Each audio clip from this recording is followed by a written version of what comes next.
Voici la suite de La fin du monde tel que nous le connaissons. La chute de la Kabbale. Un documentaire en 10 parties que vous avez, nous l'espérons, visionné avant de poursuivre. Dans cette suite, nous nous concentrons sur l'identité de la Kabbale, comme promis. Des années de recherche ont été consacrées à ce documentaire. Néanmoins, nous vous encourageons vivement à faire vos propres recherches et à vérifier tout ce que nous vous présentons. C'est la seule façon de vraiment vous éveiller à la vérité. Veuillez continuer à regarder jusqu'à la fin. Nous vous garantissons que cela changera votre vision de la réalité à jamais.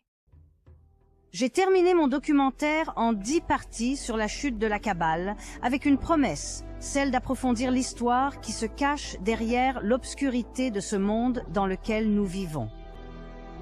Que s'est-il passé? Comment en sommes-nous arrivés là?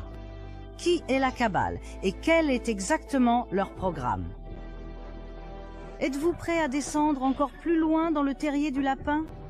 Alors, attachez vos ceintures, car ce voyage promet d'être mouvementé. Ceux qui dirigent le monde, ceux qui détiennent réellement le pouvoir, sont appelés les Illuminati ou la Kabbale. Peu de gens sont conscients de leur existence, et encore moins de leur identité. Nous avons grandi en croyant que nos pays étaient gouvernés par des présidents, des rois, des reines et des gouvernements. Mais en réalité, ce ne sont que de simples marionnettes. Qui tire les ficelles? Ce petit groupe, à la fois mystérieux et insaisissable, forme des gouvernements de l'ombre et manipule le monde et toute l'humanité comme des dieux jouant aux échecs. La Kabbale est-elle réelle ou n'est-ce qu'un mythe exagéré par des théoriciens du complot en quête d'un ennemi commun? La Kabbale est bel et bien réelle. Les preuves abondent tout au long de l'histoire. Cette histoire s'étend sur des milliers d'années. C'est une information cruciale pour comprendre la Kabbale moderne et le mal auquel nous sommes confrontés. De plus, c'est la seule façon dont je peux vous révéler le secret le mieux gardé et le plus choquant de l'histoire de l'humanité. Revenons tout au début de l'histoire à la civilisation la plus ancienne de la Terre, Sumer. La Sumer antique, il y a 7 millénaires. Ce que nous savons provient des premiers écrits sur des tablettes d'argile rédigées en écriture cunéiforme. La civilisation sumérienne était une société hautement développée et avancée, dotée de grandes villes, de temples et de pyramides. Les découvertes archéologiques nous apprennent que les villes possédaient de magnifiques mosaïques, des rues élaborées, des blocs d'habitation, de la plomberie intérieure, des toilettes avec système de chasse d'eau et bien plus encore. Le temple d'Inanna dans l'ancienne ville d'Uruk nous intrigue encore aujourd'hui par sa splendeur, ses couleurs éclatantes et ses représentations d'étranges créatures animales. Inanna était la déesse sumérienne associée à l'amour, la beauté, la sexualité, la guerre et le pouvoir politique. Elle fut ensuite vénérée par les Akkadiens, les Babyloniens et les Assyriens sous le nom d'Ishtar ou d'Ashéra. De nombreux chercheurs pensent aujourd'hui qu'elle était Isis chez les Égyptiens, Diane chez les Grecs et Vénus chez les Romains. Elle était la compagne de Baal, la divinité qui exigeait des sacrifices d'enfants. Nous verrons plus tard si cela est vrai ou non. L'ancienne culture de Sumer et sa religion polythéiste se sont étendues vers le nord-ouest jusqu'en Babylonie, puis encore plus à l'ouest. Elle a atteint ce que nous appelons aujourd'hui Canaan et la Phénicie. Nous parlerons davantage de ce groupe plus tard. Il y avait un deuxième groupe. Ils sont allés plus au nord, jusqu'à la région que nous appelons aujourd'hui l'Ukraine et le sud de la Russie, entre la mer Noire et la mer Caspienne. Là-bas, ils prirent le nom de Khazars et appelèrent leur nouvelle patrie le royaume de Khazarie, en hommage à leurs ancêtres. Joseph Kagan, roi des Khazars, expliqua dans une lettre adressée au secrétaire des affaires étrangères du calife de Cordoue, Hasdai ibn Shaprut, que son peuple était un descendant direct de Japhet, fils de Noé. La Khazarie se trouvait en plein centre de la route de la soie du nord-ouest.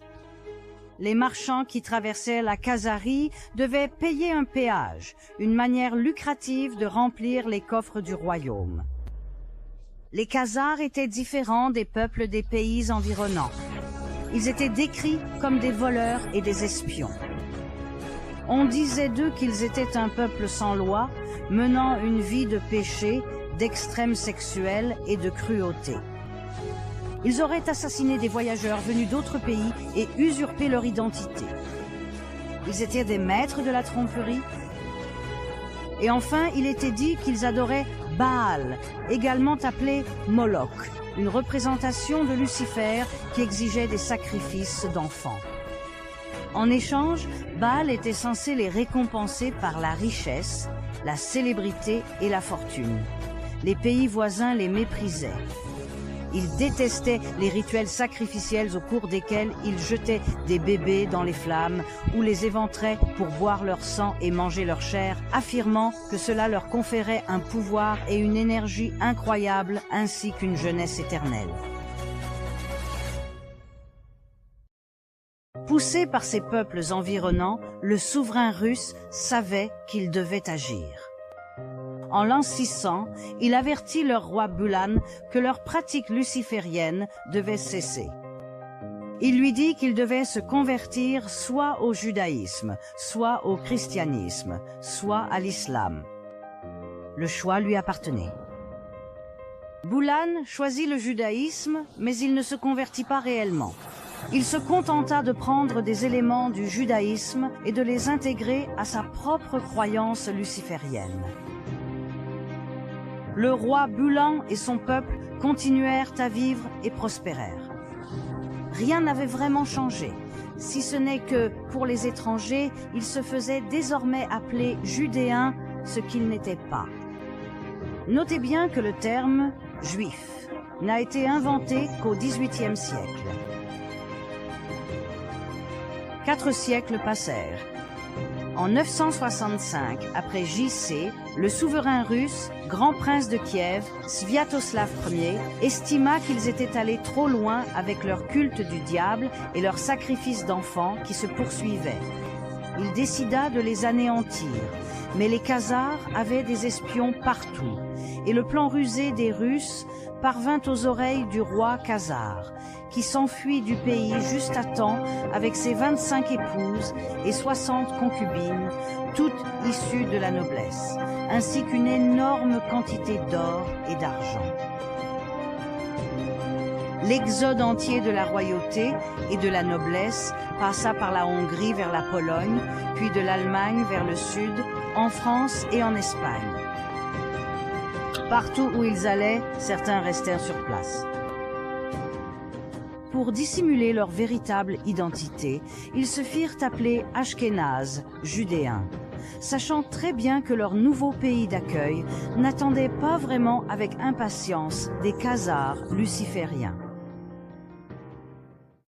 Ashkénaze, d'ailleurs, était le nom d'une région qu'ils ont habitée lors de leur migration de Souma vers Babylone, puis vers le Caucase. Comme toutes les régions à cette époque, celle-ci aussi portait le nom des descendants de Noé, Ashkénaze étant un petit-fils de Japhet et un arrière-petit-fils de Noé. Maintenant, ne vous inquiétez pas, vous n'avez pas besoin de retenir tout cela. Nous devons simplement vous l'expliquer d'un point de vue historique. Cela explique beaucoup de choses cependant, car Japhet, fils de Noé, avait 2 petits-fils, Ashkénaze et Togarma, qui sont devenus des ennemis jurés selon la littérature rabbinique. Or, les personnes dont nous parlons ici descendaient de Togarma, mais elles ont adopté le nom de leur ennemi juré, Ashkénaze. Pourquoi? Nous allons bientôt le découvrir. Rappelez-vous simplement ceci, tout cela était intentionnel. Les Ashkénazes se sont installés dans leur nouvelle patrie et ont juré de reconstruire leur empire.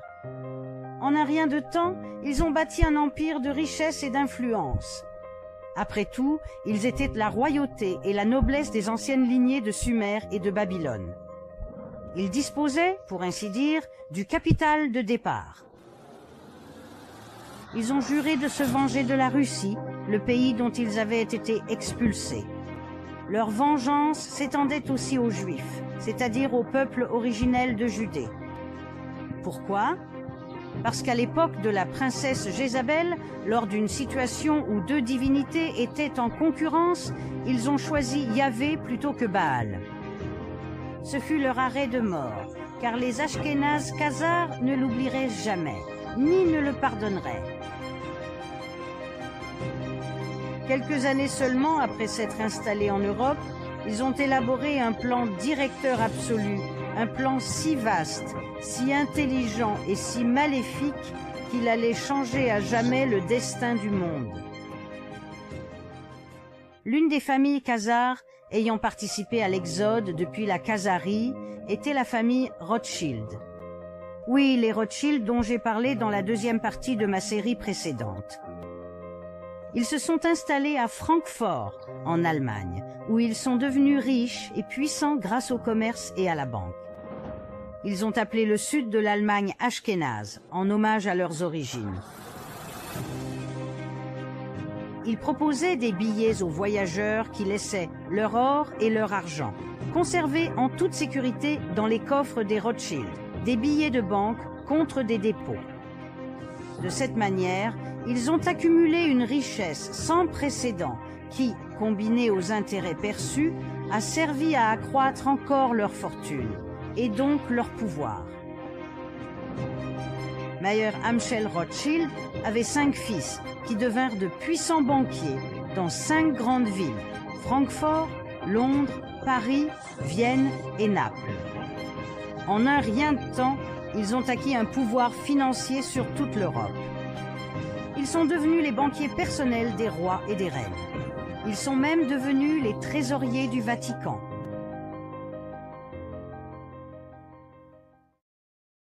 Avant de poursuivre avec un événement du XVIIIe siècle qui a été délibérément effacé de nos livres d'histoire, nous devons mettre cette histoire en pause et revenir au début du Moyen Âge pour une seconde intrigue. Les deux se croiseront lors de cet événement du XVIIIe siècle, et lorsque cela arrivera, tout prendra sens. Je vous le promets. Nous allons commencer à l'époque des croisades.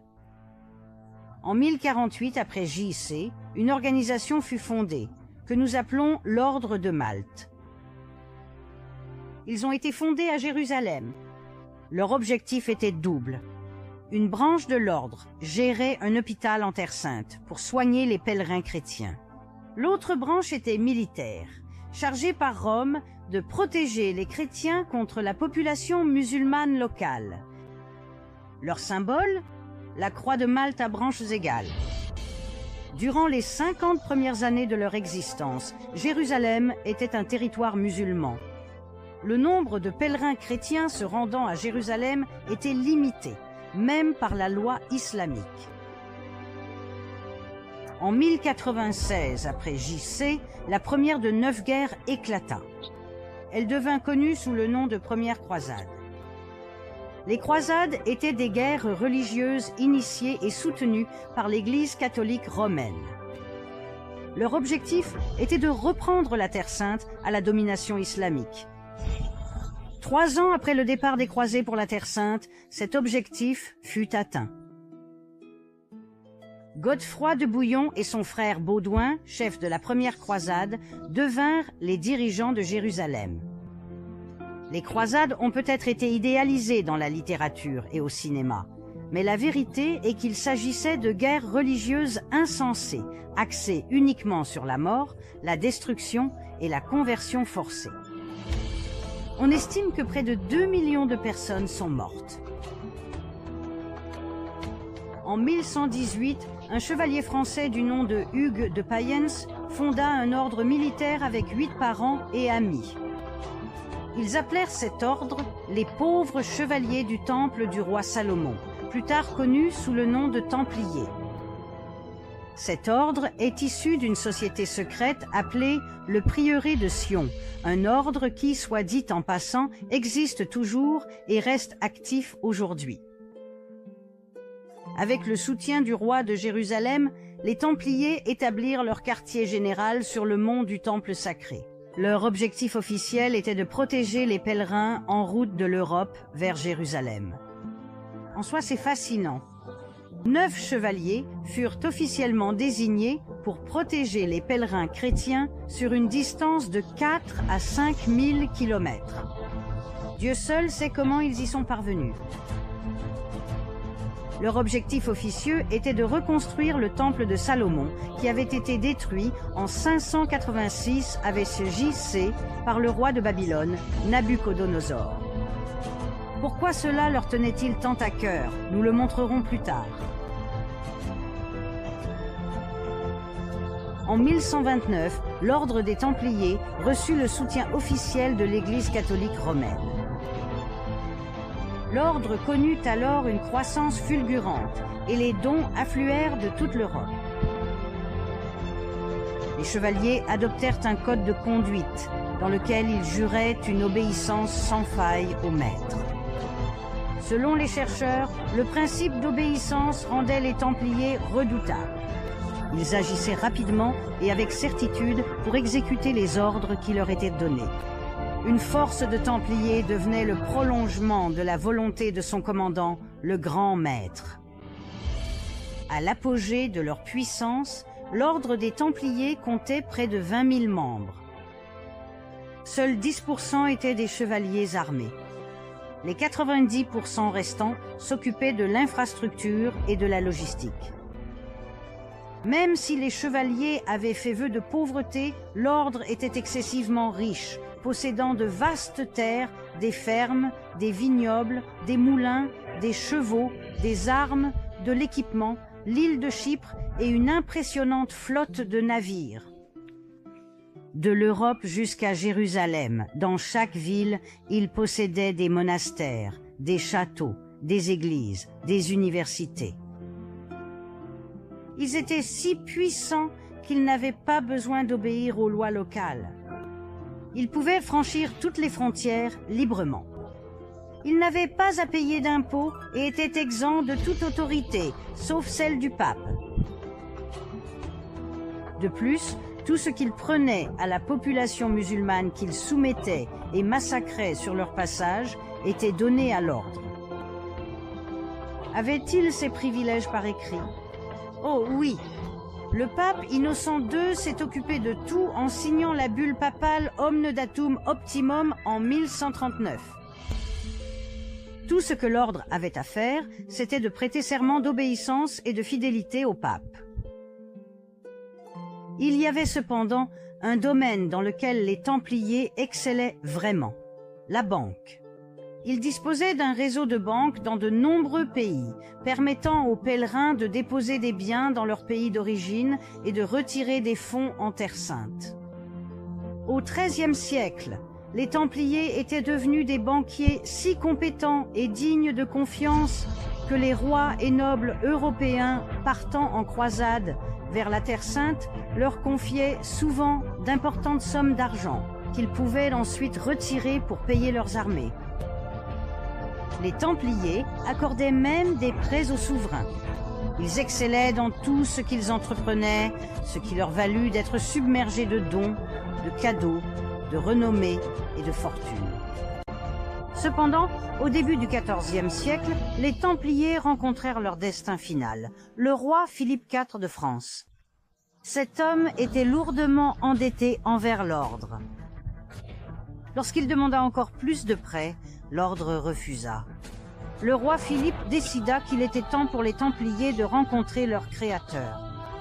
Le vendredi 13 octobre 1307, une multitude de chevaliers furent arrêtés, y compris leur grand maître, Jacques de Molay.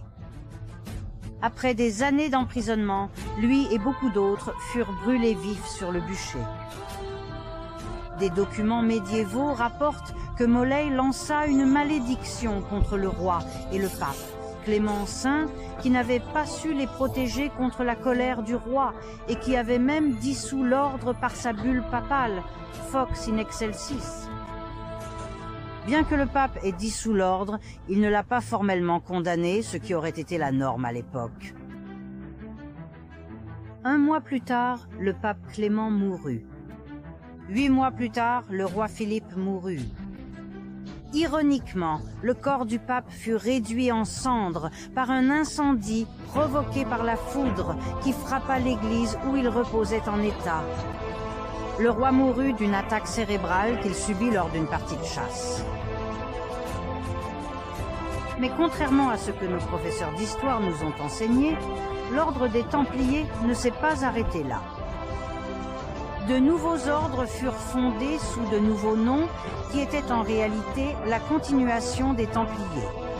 Pensez à l'ordre militaire du Christ au Portugal, à l'ordre suprême du Christ en Italie, et ainsi de suite. Dans chaque pays européen, les Templiers continuèrent simplement à vivre comme ils l'avaient toujours fait, comme si rien n'avait vraiment changé. Seuls les noms des ordres avaient changé. L'ordre des Rose-Croix fit son apparition, fondé par Christian Rosenkreuz, un aristocrate allemand. Était-il lié aux Templiers? Absolument. Le symbole de la croix à branches égales des Templiers a été combiné avec une rose. On peut le retrouver dans des églises médiévales à travers la France, l'Espagne et le Portugal. Un autre ordre secret fut fondé en 1534, soit 2 siècles, 2 décennies et 2 ans après la dissolution officielle de l'ordre des Templiers, l'ordre des Jésuites.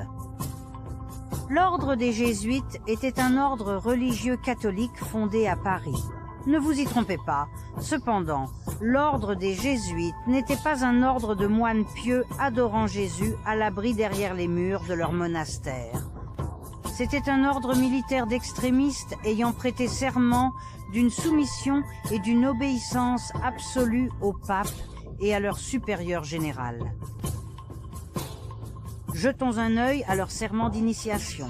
Je déclare n'avoir aucune opinion ni volonté propre, mais sans hésitation, j'obéirai à chaque ordre que je recevrai de mes supérieurs dans la milice du pape et de Jésus-Christ.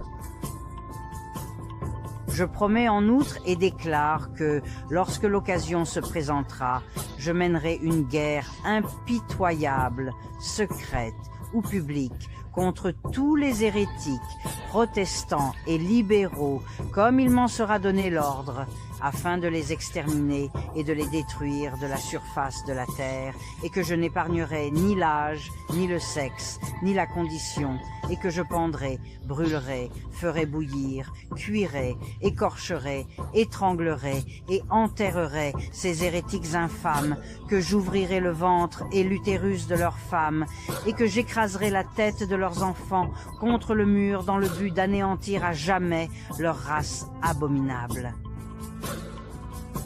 Si cela ne peut être fait ouvertement, j'administrerai secrètement la mort par le poison, la corde d'étranglement, l'acier du poignard ou la balle de plomb, sans tenir compte de l'honneur, du rang, de la dignité ou de l'autorité de la ou des personnes, selon les instructions qui me seront données à tout moment par un agent du pape ou un supérieur de la confrérie de la Sainte Foi de l'ordre des Jésuites.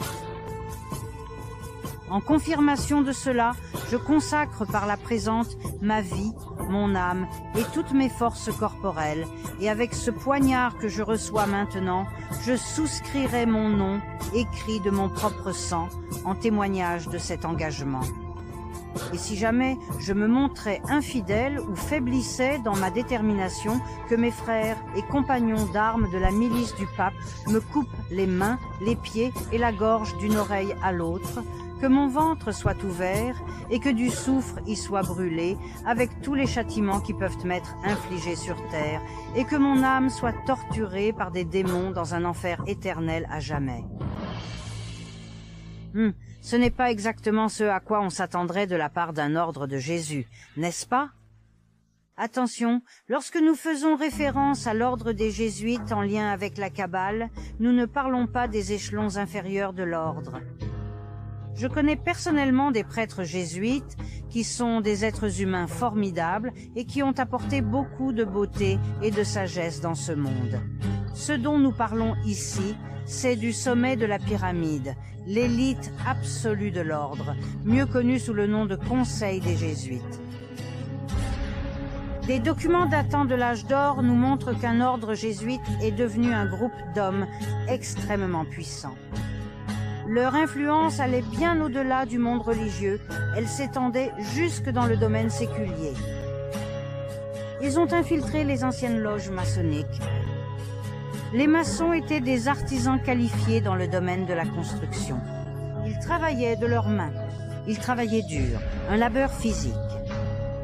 Les jésuites infiltrés furent autorisés à rejoindre les rangs en raison de leur contribution dans les domaines de l'architecture, des sciences et des arts. On les appelait les francs-maçons libres et acceptés, d'où le nom de francs-maçons. Les francs-maçons étaient des hommes fortunés possédant une connaissance particulière de l'architecture. On sait qu'ils s'intéressaient tout particulièrement au temple de Salomon, tout comme les Templiers. De plus, ils étaient taxés sur la préservation du savoir ésotérique, par exemple à propos de la Kabbale. La fascination pour le temple de Salomon n'est pas le seul lien entre les francs-maçons et les Templiers. Encore aujourd'hui, le rite d'York administre 3 ordres maçonniques, dont l'un est celui des Templiers. Les Templiers du rite d'York constituent une branche militaire des francs-maçons, tout comme l'ordre médiéval des Templiers. Ils arborent tous deux le symbole de la Croix-Rouge à branches égales. En résumé, les francs-maçons étaient un groupe extrêmement secret de puissants jésuites qui avaient infiltré d'innombrables loges maçonniques à travers le monde. Ils ont fondé leur propre loge fêtière en 1717, la première grande loge d'Angleterre. Et cela allait s'avérer être leur salut. Que s'est-il passé? Les jésuites étaient devenus bien trop puissants au goût de 80 chefs d'État à travers le monde, qui se sentaient évidemment menacés par cet ordre influent. Ils ont interdit l'ordre et ont fait pression sur le pape Clément XIV pour qu'il fasse de même. En 1773, le pape a cédé à leur demande. Il a promulgué la bulle Dominus ac Redemptor qui mit fin à l'ordre des Jésuites. Il semble en effet que l'histoire se soit répétée. Mais devinez quoi? Cela ne s'est pas arrêté là. Tout comme les Templiers avant eux, ils ont continué sous un autre nom, en l'occurrence les francs-maçons. 1 an après sa trahison envers les Jésuites, le pape Clément a été assassiné par empoisonnement. Tout comme les hussards lucifériens, les Jésuites et leurs prédécesseurs tels que les Templiers avaient eux aussi le goût de la vengeance. Nous avions promis que nos 2 intrigues se rejoindraient lors d'un événement historique qui allait bouleverser le monde. Nous sommes enfin arrivés à ce moment. Voulez-vous savoir ce qui s'est passé? Suivez-moi pour la 2e partie.